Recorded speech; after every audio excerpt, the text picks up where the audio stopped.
What's up, everybody? I'm here with my beautiful, amazing, stunning, glorious wife. No, not glorious. Glorious. Wow.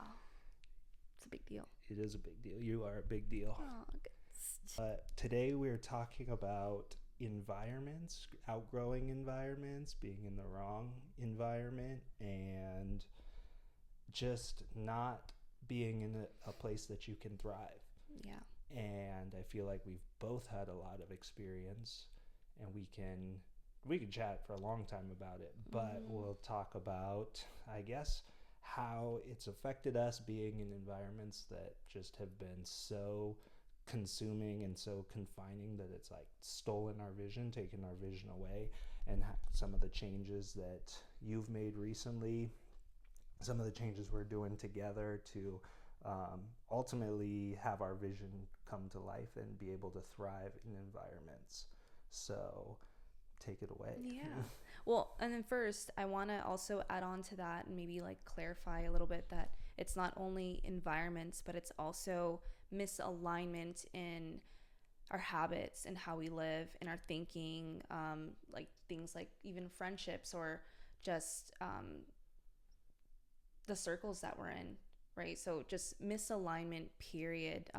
So yeah, a lot of it can involve an environment, but I think a lot of people can relate, and I think that sometimes God allows you to be in places and circles and ways of being that are a blessing at one point, and then He develops you, and those things and places and circles serve a purpose for those seasons. But once we grow out of them and there's another season and there's another mission for us, the more that we grow, we are called to be in different circumstances, having different habits, different ways of thinking and speaking and being, and having different circles to match our growth. Yeah. Right? Yeah. So good. Yeah. So I guess like maybe we can talk about how you can identify when you are misaligned. Like, what is it? Yeah. Not only what does it feel like, but like what starts to happen? Like, what is the fruit that you can see? Because, the Bible says like the heart is deceiving above all things, right? So sometimes it's a matter of shifting your perspective and how we feel about something, but it doesn't always make it the truth just because we feel a certain way. Yeah.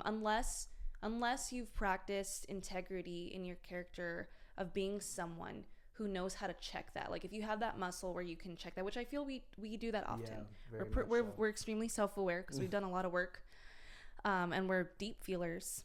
Very deep. And that doesn't mean that we lead or think with our feelings. We make it a point to lead with God, and then logic and truth, common sense, truth, like biblical principles. Yeah. So I guess how can you identify when you are that person who's put in that work? How can you identify when you are in a place that is misaligned? That's a great question. I think it comes down to really not feelings, but energy for sure. When you are doing something that you know drains you, not tired, not like, oh, like I had a long day and now I'm tired, but like drains you where afterwards you just can't produce anymore. That is like a telltale sign that you're in the wrong environment. You feel like quenched, basically. Like, like the best way I would describe it is like you have ideas and you try to contribute, but everybody shuts those ideas down. They like put a lid on it, literally putting out your flame. Like when like the number one way to stop a fire is to remove the oxygen. And so if you have a fire in your heart, if you have a fire in your soul, like things that you're passionate about, if that fire gets put out by the people around you, the environment around you, that's the sign. Like, I got to get out of here. Right. Yeah. And that's interesting too, because like I was saying, going back to how sometimes those circles and environments and ways of being are blessings to us at one point that are a container for us to grow, and then we outgrow them. And so when you start feeling that, again, that's a signifier, okay, you've outgrown this, it's now misaligned. Sometimes those things are a container for our growth, and it does allow us to develop, and sometimes it is a high ceiling at a certain point until we've outgrown them. Yeah. But I think also too, it's important that we don't condemn the people necessarily, Right. because at some level maybe those people or that dynamic is growth to someone else stepping into that. Yeah. But for us, like, we're just at a different level. So I think it's really important to look at it objectively and not I guess place blame on like the people. Yeah. Because, or just it's not them, it's just not a fit for you. It's just not, it's not right for you. They may be the right people, wrong time. Like you said, at one point it was the right person, right time, and a lot of opportunities can come that way. And then when you're like actively applying everything God's showing you, everything that you know is right, then you can grow and almost be equal. And I mean, if you're self-aware, you have the heart of a student and you continue to try and learn, but there comes a point in environments where you just can't learn anymore and you have to go somewhere else. Yeah. So why is it that people stay way too long in misaligned circumstances, environments, circles, all those things? Why do you think? I have lots of thoughts.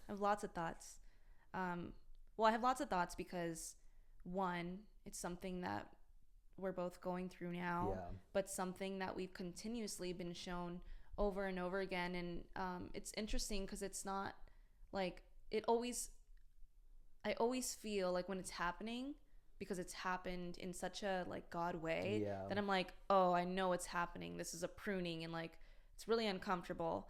Kind of hurts. It does hurt. That's what pruning is. But it's good for you because then it means, the healthier, the new thing, the fresh thing can grow from that. But I think that especially like you and I are both recovering people pleasers. Actually, I think we're recovered. Yeah. I'm going to say that. Yeah. I think so. Yeah. And we are deeply loyal. And so I think when you are someone who cares about people, and you feel deeply, you tend to have those attributes and characteristics where you're deeply loyal, and we have a lot of reverence and honor for the time invested into things and people. And sometimes it's a monetary thing. Sometimes you start to see it as your source, which is obviously you shouldn't do that because God is the source. So I think subconsciously, because that's where the check is coming from, whether if it's like a client or a partnership or whatever it is, sometimes it's in that scenario, people got to pay their bills. And I think that it's so easy to attach your survival to that naturally. You got to keep the lights on, especially if we don't have kids yet. But, at that point, I imagine it would be harder to do things like that. And luckily, we're at a good place where we can take more risks. Because we don't, that's not a level that we're thinking at yet. That's not a layer that we have to incorporate into when we're making decisions. But I would say, just sometimes it's just loyalty, people pleasing,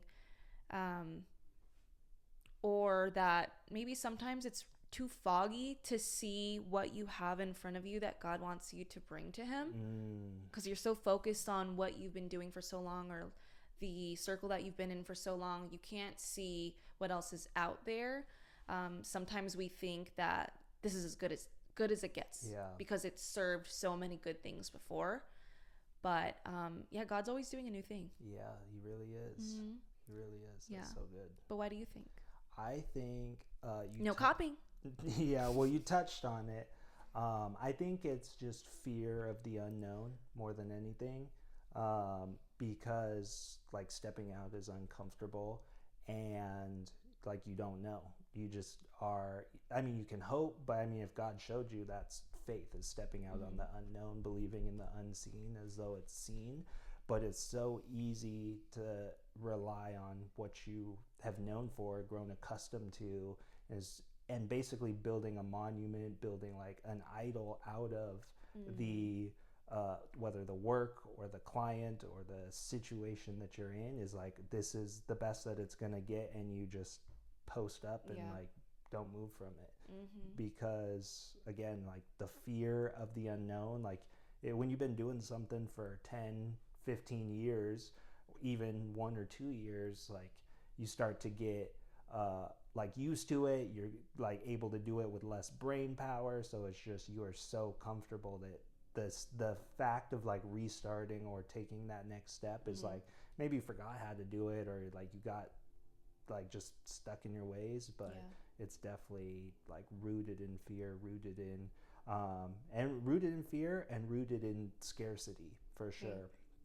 I've talked to a lot of people lately, but the one common thread between like the business owners that I've been working with is like scarcity and like trying to do new things the old way, and like, well, this is how it worked when I did it before, and last year and the year before. Like, cool, like it's not last year, it's today. Trends change, things change, like you have to adapt daily, and if you're not like moving forward like that, you'll just get stuck. Exactly. And going back to kind of what we were saying about when you can tell that it's misaligned and your energy is drained, I wrote about this a couple weeks ago, about how, and then I forgot what the phenomenon is called, but it's scientifical. It's scientific. Scientific. Is that a word? I don't know, but we'll use it. I kind of like it. Yeah.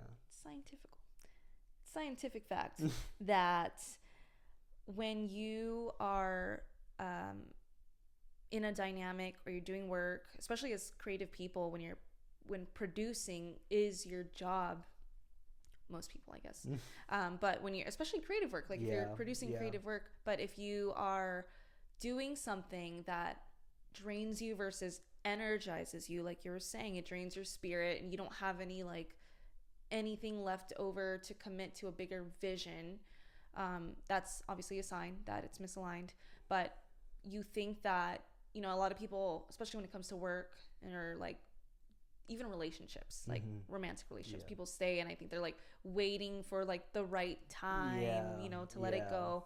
And what happens is that you rationalize this, and so one, you betray yourself because it's not the right thing to do, and then people rationalize and try to justify it by saying, when there's better timing, I'll let go of it then, and thinking that that stability or the consistency is saving them energy because your nervous system feels it. They think that it's saving them energy, but in reality, it's actually it is taking away your energy, and therefore you have no energy left over to give into anything else.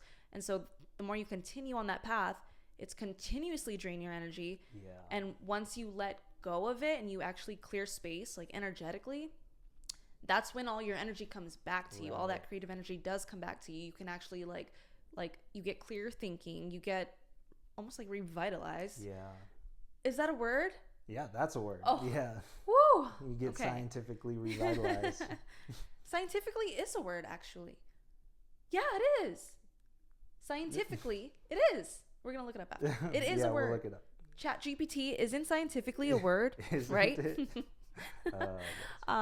So and then once you let go, actually that's when energy comes back to you. So you can create new things that energize you, or you can make room, and supernaturally things just kind of fall in place, whether it's the right people, the right opportunities, even just your way of being, right? So okay, kind of pivoting a little bit, obviously still on the same theme here. I had a thought. Oh, sorry, go ahead. I had a thought that you made me think of when you were saying that, and I think it's atomic habits. But when he's talking about building new habits, every action that you do is a vote one way or another. So every day you have like a clean slate, and you can make a vote to be the person that like your future self would be proud of, or continue to be the same way. But when you continually go back to the same environment, the same relationship, the same place that's keeping you stuck in your ways, you're literally voting for something that is like contrary to your spirit, and that erodes at who you are every single day. So every day, the longer you stay in a toxic environment, the bad environment, the place that you know you can't grow, you're voting against yourself, which then it takes away from you every single day. So more and more you become a person who doesn't take risk, a person who doesn't step out in faith, a person who doesn't like make those changes. And then, you know, a year down the road, it becomes a million times harder to adjust or adapt. And then you wonder why nothing changes 30 years from now. Yeah. And going off of what you just said about how you're taking a vote towards who you want to be, something that I've really had so much clarity in like the last 2 years, really, as far as like moving on from things, ending things, stepping more into alignment and just being more aware of it, is that I make decisions based on my identity. And I think it really started when we met too. Like, you know, if it's like, oh, I don't want to work out, and you'd be like, are you the type of person who works out regardless of how they feel? You know, so like it's always going to serve you to make a decision based on your identity, and not based on like the little fine details, right? I think it's and to clarify, the identity that God's given you, not an identity that's been shaped by the world or your family or your friends or your work environment. Exactly. It's the identity that God gives you, because it doesn't change. It's who he's developing you to be, which is to reflect Christ. But so even when it comes to like working relationships or friendships, or how you carry yourself into the world, and, you know, like even something as simple as working out, and how you eat is so good, because I mean, everybody, and I would say especially creatives, are kind of against discipline.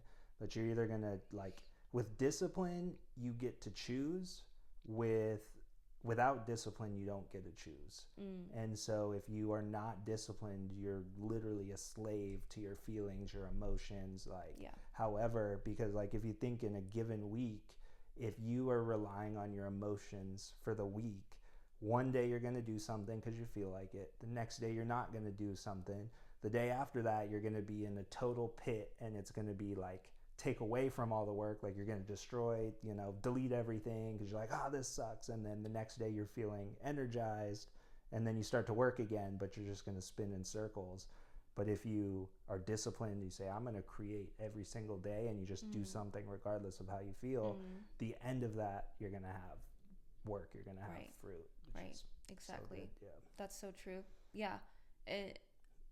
And I would say I lived my life like this for a long time. I'm pretty sure I've said it to you, like way back, where I always, and it can be, there's truth to it still in some level, but I always assumed that now we're getting a little off topic, but I need to say it, having a structure and a discipline is not freedom, but actually it is freedom. You know that saying, like, systems set you free? Yeah, that was something like God literally took me through as a creative person, of, you know, thinking that was freedom, of not having any type of structure or system to box me in. But in reality, it becomes, if you build enough structure and system that's big enough, it's a container for you to grow in a safe way until you expand that container. So question related to what we're talking about, what is the confirmation that usually people need, like human nature? What is it that we usually allow to be the yes for us to move into alignment, out of misalignment? I think, well, it's either two things. It's either a dream big enough to pull you, or like fear big enough to push you. Because there's a story about, I won't do the whole story, but basically there's a man walks up to like the house, and the dog is laying on the patio, and the dog is like, oh, like howling. And the guy's like, hey, what's wrong with your dog? He's like, oh, nothing, like he just does that, he's sitting on a nail. And he's like, well, why doesn't he just get up? He's like, it doesn't hurt that bad. And so the dog doesn't move because the nail doesn't hurt that bad. Yeah. So it doesn't motivate him to get up. So he just howl and complain, which what a lot of people look like is they will stay in their jobs and complain and howl, but it doesn't like hurt enough to like push them out of it, which is the fear side.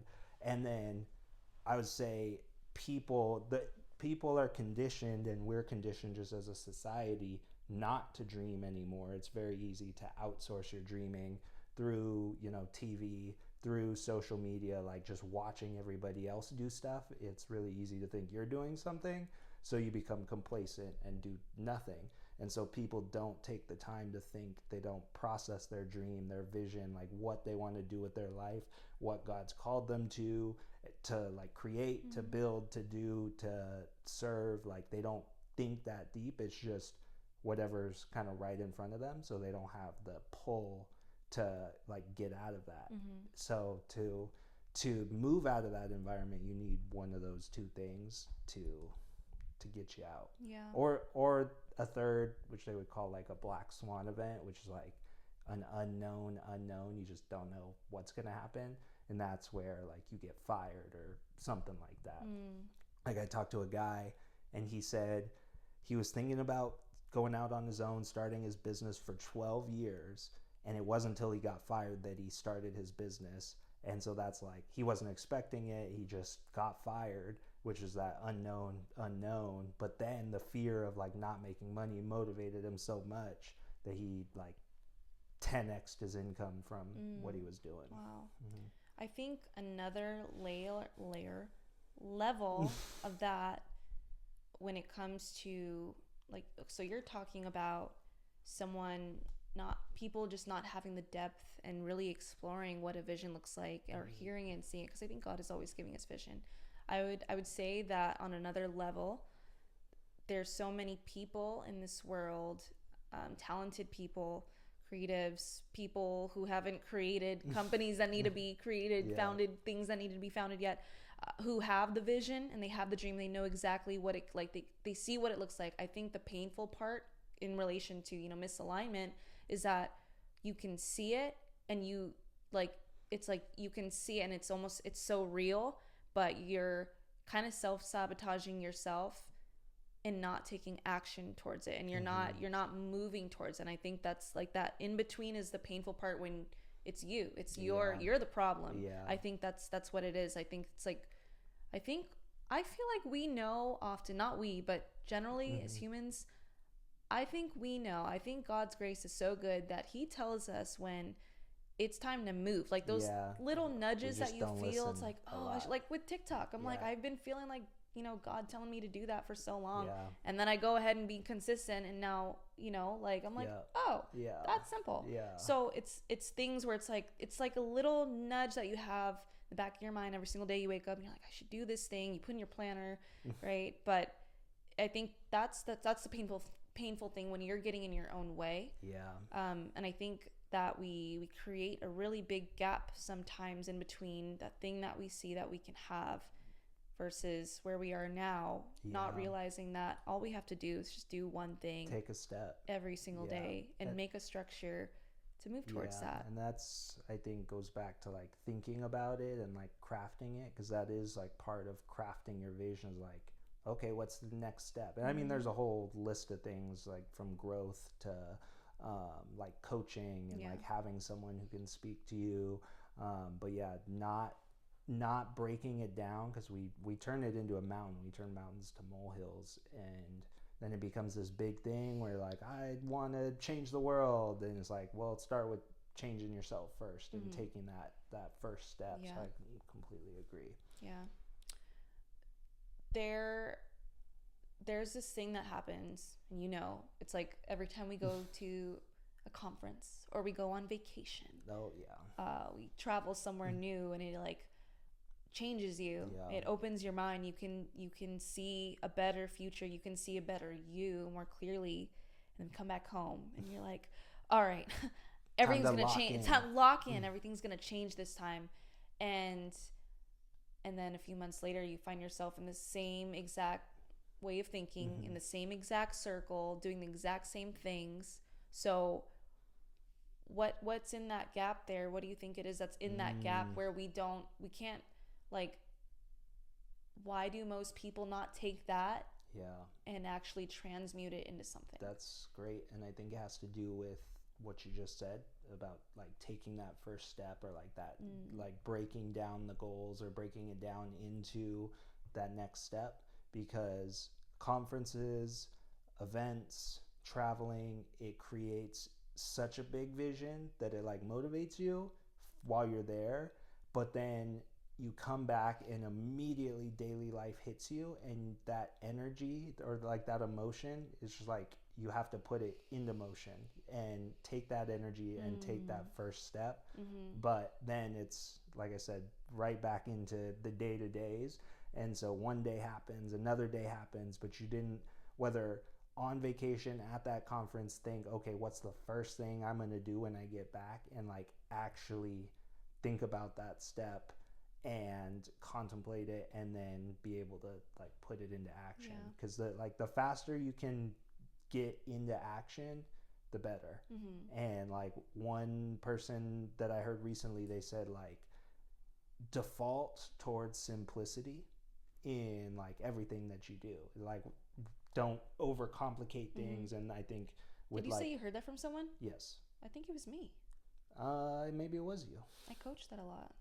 I say make it super simple to I mean, I didn't come up with that, but like I live by that. Well, it was, I know Jeremy says that. Anyways, it was, okay, but I'll give you sorry. But yeah, default towards simplicity and bias towards action. And like we always try, like we have the vision and then we default towards complexity. Like I got to do 50 million things. And it's like you come back from like a creative conference and you're like, I got to get on social media, so I'm going to do YouTube, I'm going to do TikTok, I'm going to do Instagram, I'm going to do LinkedIn, I'm going to do Twitter, I'm going to do Facebook. And then like that right there, you're stuck. Instead of just saying, I'm going to commit to posting one video the day I get back about a recap of my conference on one platform. Just something simple. And then you build momentum from there. Again, voting for who you want to be. You come back from the event, the conference, and you're like, I am the type of person that puts this into action. Yeah. I always say that creatives and visionary people do not, like being in a room of creatives and visionaries, it's interesting to witness how having a good or extraordinary idea is seen as a skill. Everybody's got ideas. Everyone's got big ideas. I think like what makes you actually a good, effective, creative and visionary is if you can bring it to life. Like ideas are just ideas if they don't manifest, if they don't become something. So I think that you're right. I think it's like people come back and they have all these ideas and they get so lost in the dreamer's rush, in the rush of all these ideas, and it's like I have all these different ideas of how to make $1 million, and it's like, okay, so what's the first thing that you do? Well, I don't know, because I have to set up make the million. That got me thinking about Naval has a quote that he says, the only Ravikant, billionaire, investor, huge tech person. Some people don't. Huge tech person. But he says the only true test of intelligence, like, because you hear like the only true test in life, because you hear like, oh, there's all these smart people, they're so intelligent, this and that. He says the only true test of intelligence is if you get what you want out of life. So if you go through life and you don't bring that vision to life, the outcome that you want, like, are you really intelligent? Were you smart? Like, you could say, well, this happened and that happened, but intelligence would be finding a way to bring it to life, right? You're right. I started equating intelligence with good morale, because I'm like, people want some pretty bad corrupt things in life. So I'm like, if they get that, does that mean they're intelligent? But technically it's objective. And you're saying you're not a good person if you get everything, but you might be intelligent. Assuming that the person is like a good-willed, individual. Well, I would intelligent.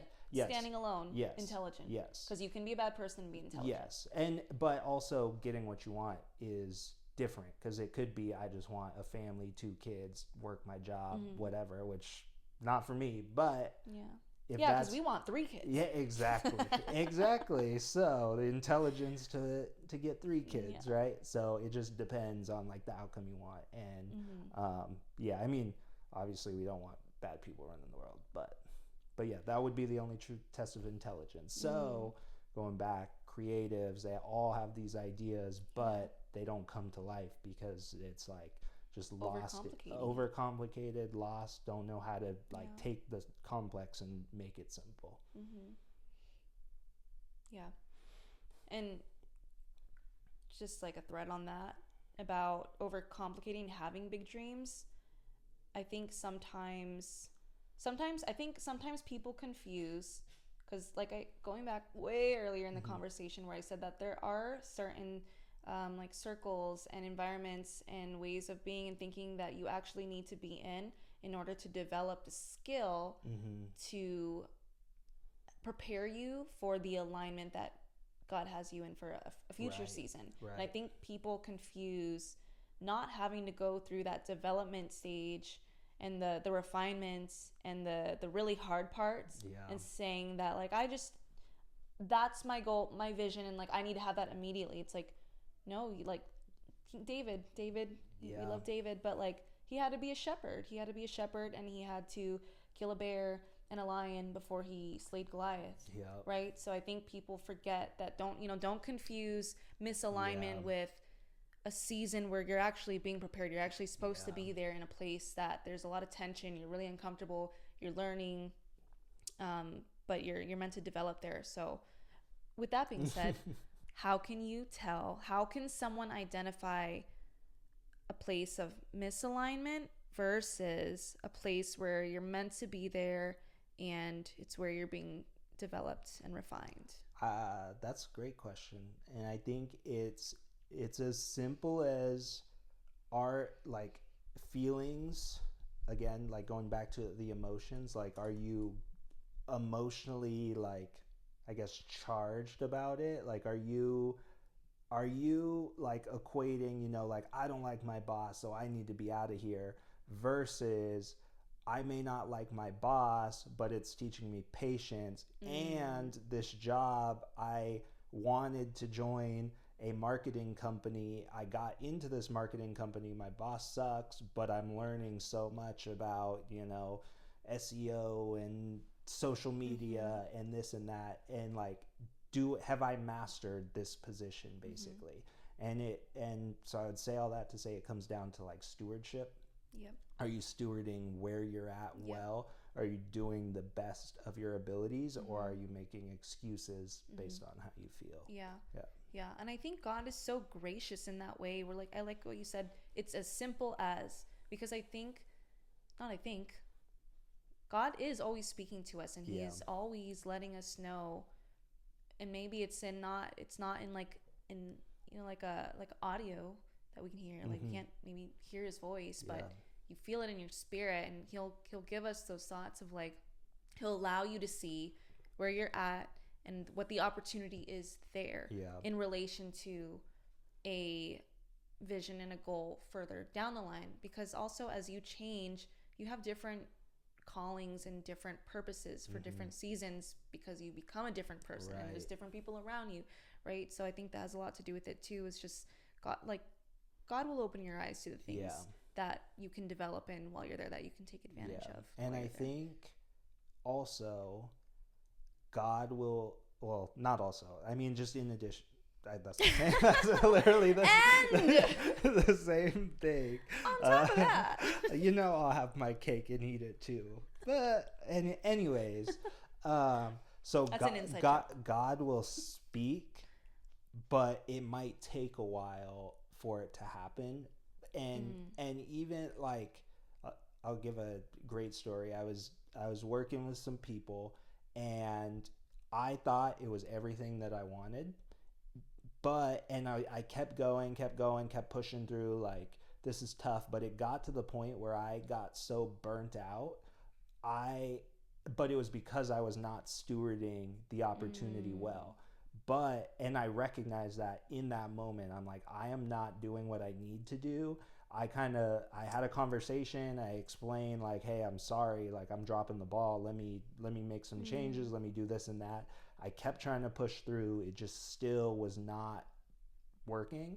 But then God revealed their character to me, and I realized I can't be here, which I guess you could say like, oh, you're just making an excuse, or like someone would say, argue that. But it was so evidently clear that I should not be there. And I don't even know how the engagement ended, but it was like we just stopped working together, and that was that. But it was like, it was literally God like speaking, but it taught me to steward better. And like I said, I was not stewarding it well. I tried, but it taught me about burnout. It taught me about not taking on more than I can handle, and really trying to deliver on the things that I say I will deliver.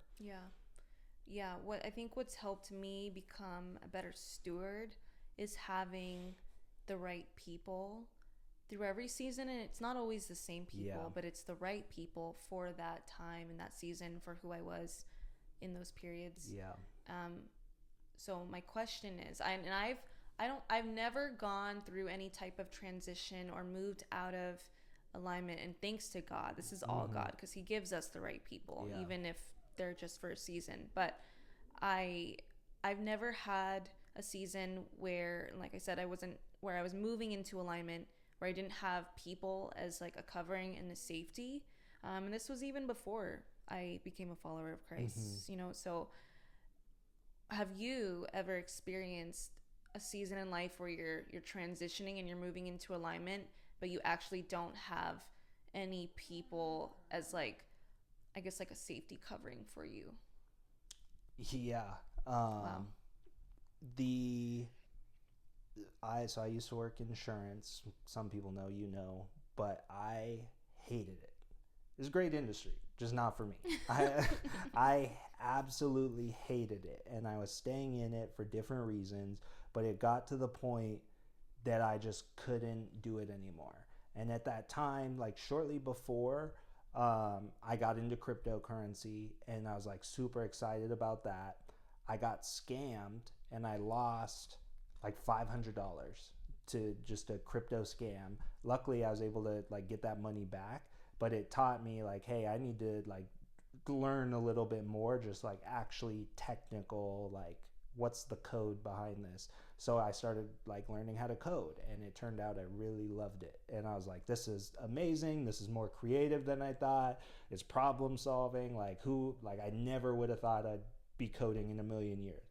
But fast forward, I'm burnt out. I hate my job. I was like, I got to get out of here. And I just ended up quitting and put in my 2 weeks. I didn't have a job lined up, which is, you absolutely shouldn't do that. But it was the first time I bet on myself. And I said, I can do, like, I know I can get a job at least by the end of the year. This was June. So I gave myself a 6-month window.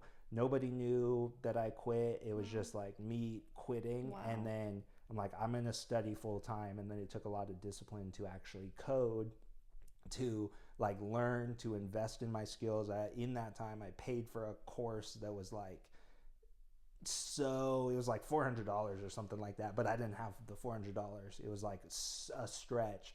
But I'm like, if I can get the ROI on the back end, it'll completely be worth it. And then in August, so yeah, June I quit, like beginning of June, or maybe it was the end of May. And then in August, I got a message, just a cold message on LinkedIn, and then I got hired at my job. Wow. And that was like, I wasn't expecting. I actually thought that was a scam at first too, but I took the risk, and it's been like a absolute blessing ever since. Wow. And like kind of what you just said about how you absolutely shouldn't do that, but it's the first time you bet on yourself. I think God tells us, it's a different type of knowing of like, I don't know what's on the other side of this, but that's faith, and God is asking me to step into that, to cultivate deeper faith. Right. And sometimes you got to be smart. Yeah, and you actually need to create that safety net. And I think it has to do with like God will show you the vision, like not the vision, but like it says he'll be a light under your feet and he'll show you the next step. So you know, and like in that situation, I wasn't like, oh, I don't like this, I'm just gonna quit and figure out what I'm gonna do and hope for the best. Like it was very like God already showed me like I love this new opportunity, this new like just everything in coding. I need to get in there, and the only way is taking that step of faith out. And I think you had something similar to that, right? Have you had a situation of stepping out in faith and seeing where it goes? Yeah, quite often. Man, so many. And the difference in between the so many's of those moments is that the gap of me moving and acting and having the urgency to just accept it instead of dragging it along has closed a lot more. I don't think I'm going to expand on any of them. Okay. I don't think I'm going to expand on any of them. I think that's for another episode. Yeah. But yeah, I think when I first was starting to practice that muscle of stepping into faith and unknown, actually, wait, no, hold on. Let me rewind. I think since I was young, I've definitely okay, never mind. I feel like God created me to be someone who steps into the unknown and does things that are a little unconventional. Like when I was younger, I always wanted to be an entrepreneur. I always wanted to work for myself. I always wanted to build something where I wanted to work with artists and creatives. I wanted to be a music producer at one point, but like have my own record label or manage them. I didn't know what that looked like, but I knew I wanted to be in that sphere. So I don't think it's ever been an issue for me to step into faith and like newness, but I think it's been more so of letting go of things. It's not necessarily exploring the new things. Like I can go to a networking event by myself. Like I can go to places by myself. I would, I can go across the country, across the world by myself, and like I'll be fine. Yeah. Like that's not a problem for me. The problem, the tension, is the letting go of things. Like I was saying earlier, that like have been a blessing in the past, and just not realizing that like it's no longer the blessing. Yeah. It's no longer the blessing. You know what I think of with that is the Israelites walking through the desert, the manna, and they're trying to hold on to the blessing literally, but you have to let it go. Like God it's for that. It's for that season. Yeah. But I think as we wrap, what would you say coming out of this? Because we want to be practical and have people like move forward with something. What do you think people can do like today, whether it's to evaluate the environment they're in, step out of their environment, step into an uncomfortable environment? And actually that's something we haven't talked about really. Maybe we can do that in another episode, or if you want to touch on it, like what does stepping into an uncomfortable environment or a healthy environment that's going to pull you up, what does that look like?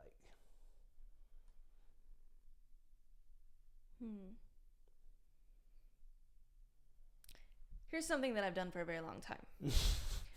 So when I first started coaching, one thing about me is I have the audacity. You definitely I have the audacity to think that as a person who just graduated the Jay Shetty certification school and is only like 24, could life coach like Dom Kennedy or Kaylani, So I say that instead of, this is for me, but I think it helps you make that choice out of alignment in your identity. When you think about who or what space, what type of people, what lifestyle is in congruence with this identity of me. Like that. That's good. Sometimes I don't like to say the highest self because I think it's been so misconstrued. Yeah, I think that's just been hijacked a little bit. But really the highest self that God wants you to be and has already formed you to be, and you're just kind of catching up to it, if you'll let him bring you there. But I always seek out people that I feel are aligned with that. Environments, like companies. Like I don't think I've ever like in my life gone on like Indeed or LinkedIn and be like, let me look for a job. I think maybe in high school that was the last time I did it. I didn't even do that in high school. Wow. No. It was like I would seek out like I said, the environments and the people that I wanted to be in, that I wanted to work in, and I could see like it. I would look up their values. I would look at their, and everyone subconsciously kind of thinks this way. Like when you're buying a product, when you're shopping for clothes, when you go to a certain store, what draws you in is that it feels like it's aligned with you in a way. Maybe I can't speak for everyone, but I know like a lot of artistic people, creative people think that way, right? It's like we're drawn to the thing that resonates with something inside of us. So moving into those environments, I think, starts with you defining what that looks like, identifying them, and moving towards them in that way. And I always get really creative about how I create that door. I don't wait for the door. I don't wait for the door. I make it myself. And so I say, do that, because it sets you apart. It develops courage, and it helps you remember that you don't have to do things the traditional way just because everyone else has done it that way. But that's an alignment for me. Sometimes there are circumstances where people just need to follow a path and not have to reinvent the whole wheel. I get that. But I would say moving into aligned spaces starts with identifying them and stepping up to create a bridge to get in there. That's so good. Yeah. That's so good. What's your answer to that? I forgot the question. The question that you asked was, what's practical in how someone can move into an aligned environment? That's right. I would say the most practical thing you can do is find somebody that you're inspired by and buy their course. And so we're selling a course. Not yet, but we sometime. and I say that, but it could be something like that. It like paying for mentorship, paying for somebody investing, not just paying, investing. Yeah. And I say paying because, well, investing, it doesn't matter, but it does. If somebody is willing to charge for their service, like they might know what they're talking about. I say might very specifically because there's a lot of people who don't know what they're talking about. They just have the audacity. They just got the audacity. But going back to like the social media thing, there is like great stuff on YouTube, great stuff on social media, and if you're, or Instagram, TikTok, Twitter, wherever, and finding the people who again are like your values line up with them, or like you check their fruit and you want the fruit that they have, you want to emulate the life and build a life similar to them. And that could be from work habit to results, like you, not just one area, like, oh, they got a nice car, so I want the same car. It's like, how do they live their life, and do you want that life from, again, the work to the results? And if they do, start to see what you can do to position yourself around them, and like just slowly get your foot in the door, and then try to do everything that they teach to be the best example for what they're teaching. That's so good. Wow. That's really good. Yeah. I like how you clarified, check the fruit, but it doesn't necessarily mean like just possessions. It's like their way of being, really like their character. Right? Good. Thank you so much for sharing all of your insights. And it's chatting. Something that I learned today in our mastermind is that there's a type of leader who infuses vision into their message because they've lived it and walked it out, versus someone who is sharing information and knowledge. You can really tell the difference. You can tell the difference. And I always say this, I'm like, I hate when people preach and teach on theory. And not that theory is wrong, but when they're trying to convince me, when their undertone is that they're trying to convince me that they are a master in this space, when they haven't actually embodied it or lived Yeah. it out, it doesn't land, and I can see right through it. And so it like, now you've made those words a little empty for me. So all that to say that, you know, everything that we shared is things that we've walked through, that we have really been able to embody in our lives. Yeah. And it's not just things that we're reading, it's not that things that we're hearing from other people, it's actually something God's revealed to us, and we choose to make decisions out of identity. Yeah. And then share it with other people who are going through the same thing, and hopefully it's confirmation for them to move into alignment. Yeah. Make choices from identity. Yeah. 100%. Yeah. I love that. Yeah, but thank you for sharing. Like I said, it's like we've come a long way to be sitting here Yeah. talking about the things, Yeah. because they used to be at one point like the lowest point of our lives, the things that we're talking about. Yeah. You know, and we always come out better out of it. 100%. And we're gonna keep going Yeah. up. Yeah. And that's exciting. It'll be a really exciting year. Big changes coming up too. Oh yeah, good stuff. Okay, well, I love you. Love you. Okay, we'll see Bye. you soon.